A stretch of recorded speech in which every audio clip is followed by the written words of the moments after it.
Merry Christmas, everybody. Joy to the world. Hope that everybody is having a happy and a healthy and a wholesome holiday in spite of all that is taking place, that there will be peace in your life and peace in your home and peace for your family. I'm praying above all that your health is in good place. I wanted to share with all of you on tonight just a couple of things that are on my heart. Ask that you would share this with every person in your sphere of influence. And so I'll just take one moment before it is that I begin. So ask that you please share. Grateful for all of you. Thank you for dropping in. Thank you for coming on. Appreciate all of you. Thank you for your prayers. Thank you for your support.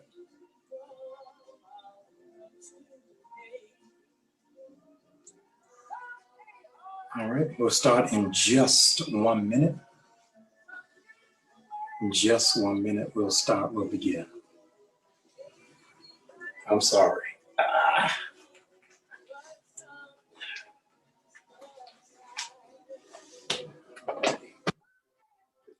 Okay,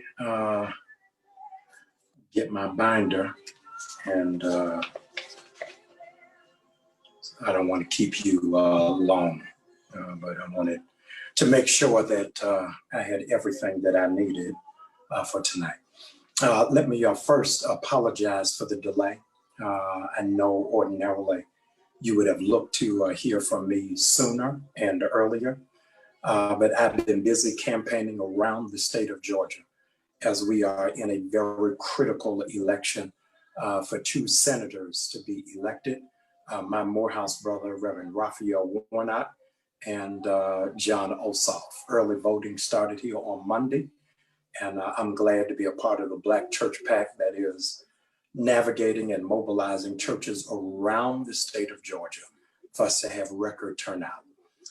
Then on yesterday, we did a pop-up with Slutty Vegan to feed the workers of Walmart and for those in the community. And so it's been a rough week, a long week, all for the good of the whole, the good of the community, the good of the people. Let me say to you, I have been delayed trying to honor the wishes of Giselle, who asked me not to respond, not to say anything. So for those of you who were overwhelmingly concerned that I hadn't said anything, had not given any defense, was because I was honoring what it is that Giselle desired. Because of mounting moments that have happened in social media, I thought it prudent that I not remain silent so that my silence would not be confused with consent. Let me open by saying, those of you who know me, I'm always a straight shooter. So as a consequence, you need to know from the jump, tonight is not an apology. Tonight, I'm not asking for anybody's forgiveness. Tonight is not about a confession. Tonight is for clarity. I have, for 5 seasons, I've never said anything about Potomac. For 5 seasons, not said a word in a sermon, in a post, in a subtweet, in a text. I average at least 56 interviews a year. And in no condition and in no term have I ever mentioned the Housewives of Potomac, good, bad, or ugly, in support. A couple of things that I wanted to share that I think prudent for our discussion tonight. I have long since not been an advocate for many reality television shows because I don't think that it represents the best of who we are, nor does it advance our progress, our maturity, and our brilliance. A bone of contention between Giselle and I for years was about her participation in the show and how it is that I did not support it. In baby steps of reconciliation, I agreed to be on it against my better judgment, against my wisdom, and even against my convictions. I wholeheartedly regret participating. And I want you to know that I will never be on the Housewives of Potomac or anything in that franchise ever again. But I wanted you to know why. I took a couple of days to be sober of thought and clear of mind, so I would not, in fact, operate in emotionalism, but in sound judgment. So I want to tell you why you will never see me on the Housewives of Potomac again. It has been a gross misrepresentation of my character, my ministry, and my humanhood. There are a couple of things that have happened this season that require immediate redress. Many of you who are watching bombarded me with accusations of abandoning my family, not being there for my girls, for their photo shoot, as if I was just in Atlanta, frolicking around and participating in willful neglect. The truth of the matter is, I was in South Africa. I was in South Africa, coming back for the photo shoot, and had a delay in Frankfurt, Germany for 6 hours. The producers knew it, the network knew it, and as a consequence, my flight did not land in enough time. And none of that was mentioned. None of it was brokered. None of it was represented. Secondly, what happened on Housewives of Potomac is that many of you misguidedly thought that it was in real time. It was, in fact, recorded a year ago in 2019. And so you saw my children who were not happy with me, but you didn't have context. It was their first day of school, and this is the very first time in their entire lives that the first day of school I was not present to pick them up or to take them. Any of you who have teenagers understand the emotional roller coaster of teenage girls. As a consequence, I had just moved to Atlanta, and so it was adjustment for them, and it was for me. They are absolutely daddy's girls. As a matter of fact, they are here in Atlanta often and frequent, and more than their school, they wear new birth t-shirts and hoodies almost every day. Faithfully, even while in Maryland, they watch their father on Sunday morning in worship.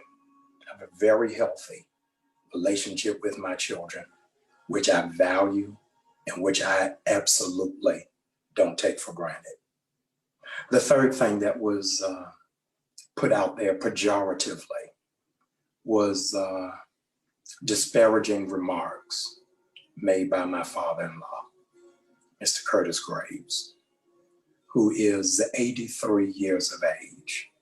He's 83 years of age, and unlike many, I was raised old school, that you never disrespect elders.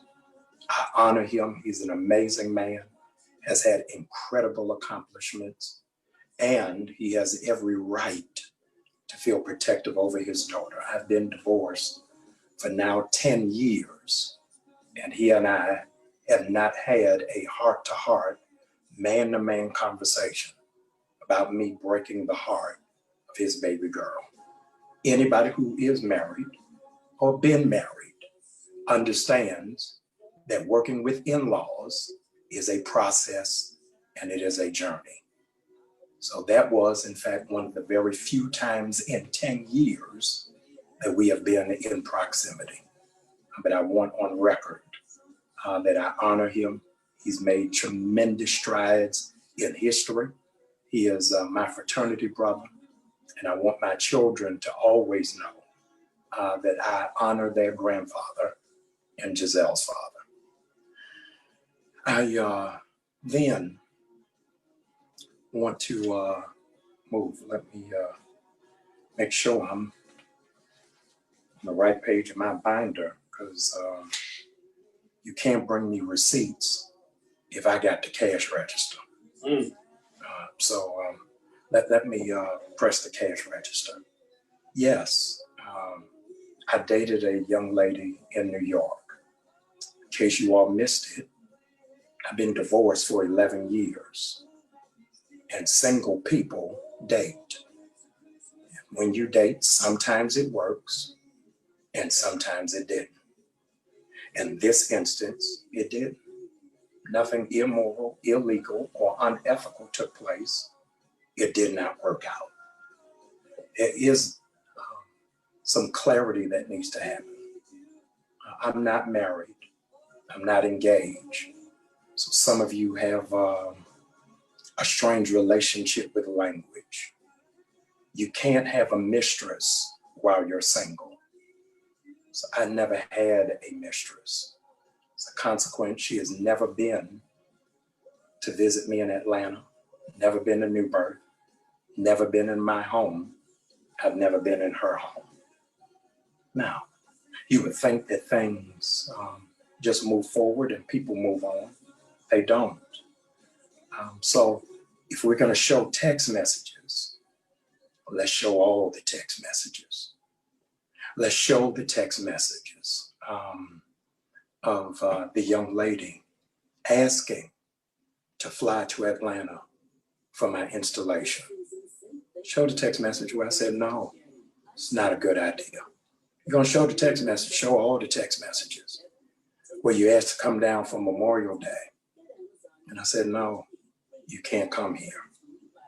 If you're going to show the text messages where you complained because I didn't open the door for you to speak on the Word Network.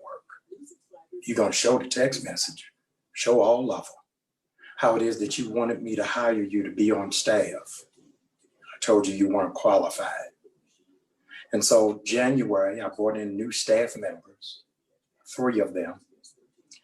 My assistant pastor, Carlis Lemons, my internet pastor, Kervance Ross, and my emerging generations pastor, Cariana Turner. So if you're going to show the text message, show the text message from January 5th, where you sent me in text, oh, I see you hired a young lady. You must be sleeping with her.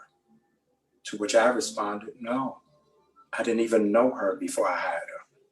56 people applied for the job, and she emerged because she is competent and because she is capable. And so for you to insinuate it is fraudulent. You're going to read the text messages. Read the text messages where you asked me to review your dissertation on Black women's empowerment. And I told you it needed a revision because it doesn't have depth. It doesn't have enough nuance, and there is no creativity. We're going to read the text. Read the text. How it is that you sent this, quote, receipts to 27 periodicals and blogs, hoping to sell a story. And of the 27 you sent it to, 25 dismissed it because they knew it had no merit, it had no weight. And so because doors were not opening, because you're chasing clout and an opportunity to get on a stage that gift and integrity necessitate, you then sent it to the executive producers of Bravo. Sent it to executive producers of Bravo, they didn't respond. So you sent it to every person in the cast. Your dissertation is on the empowerment of Black women. So the question is, if you're empowering Black women, why'd you send it to the entire cast and never send it to Giselle? You want to equip her and not break her or crucify her, and you thought something was awry, then the responsible thing to do is to go to that woman. But you didn't do that. It's okay. What you didn't say in passing out this information is that you and your sister were starting a magazine, very fledgling, no circulation, poor editing. And so my coy in answering you about where I am and what I am doing is not as a friend, but because I didn't want it in publication and I didn't trust it, obviously wisely, that it wouldn't be used otherwise, because every ask had a demand for something else. Now, the only person who bought into it was Monique. So let's go to that. Where's Monique? Oh, here she is. Monique Samuels, I've never met, never shook her hand, never been in the room with her. And yet she's assassinated my character with high level of ire, of anger and hostility, a man she's never met. Now,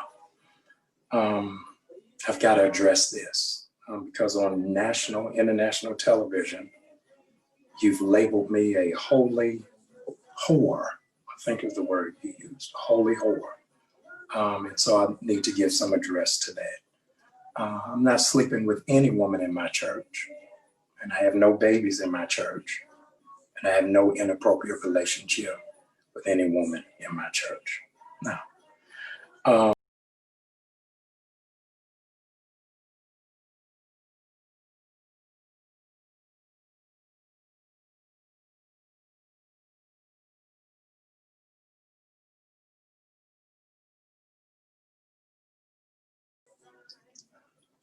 I'm sorry, I'm having trouble reading my own writing.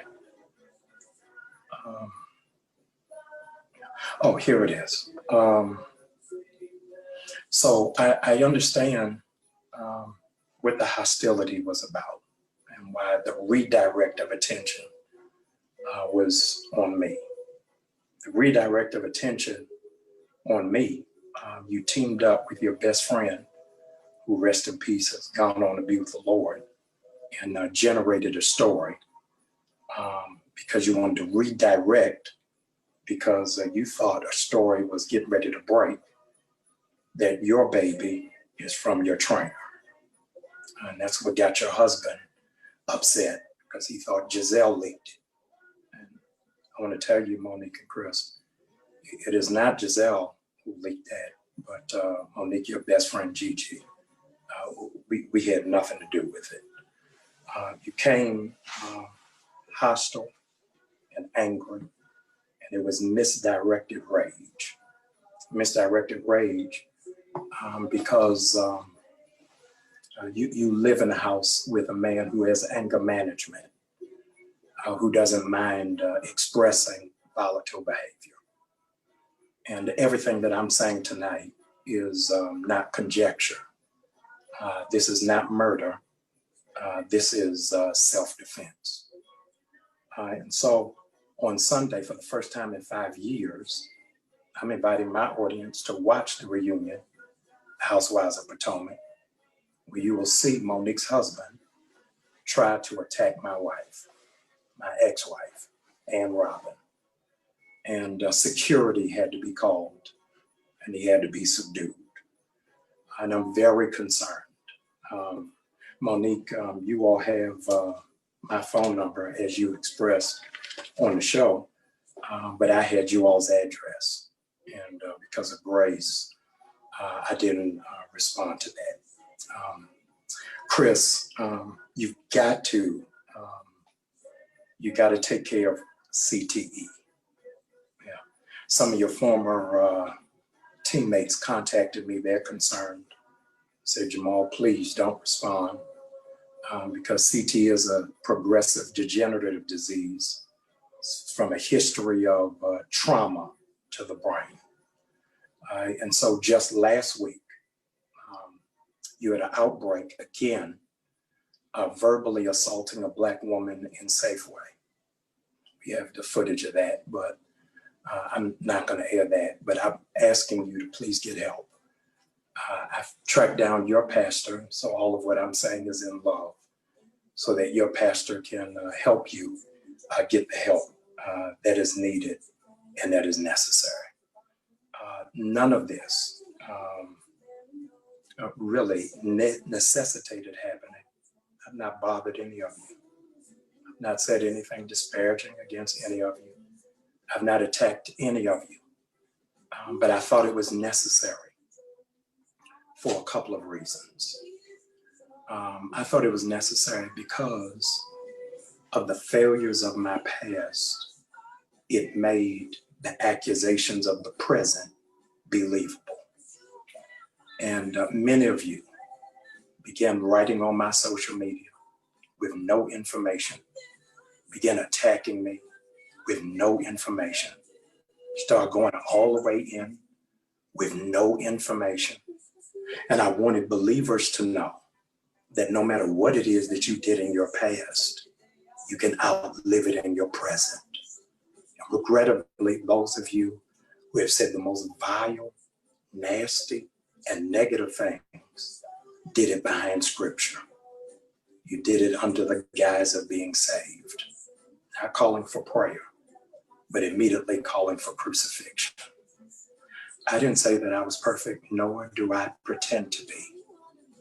But don't come for me unless I invite you.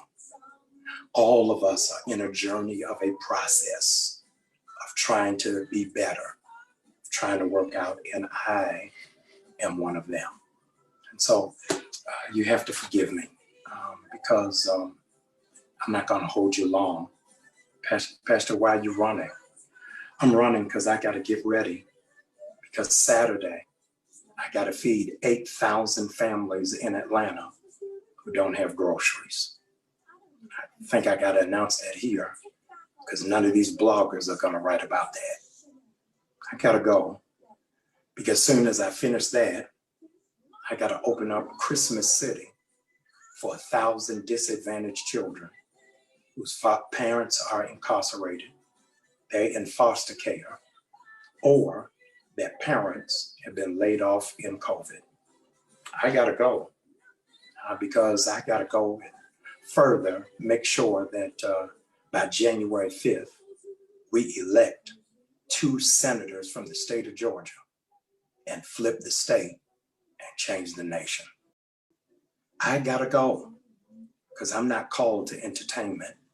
I'm called to empowerment. So I know that many of you will still have stuff to say. I am not here to convince you. What I am here to say is I wish we would expend as much energy pushing positive than we do pushing negative. I wish when one of us falls or makes a misstep, we will cover them, protect them, and then push them.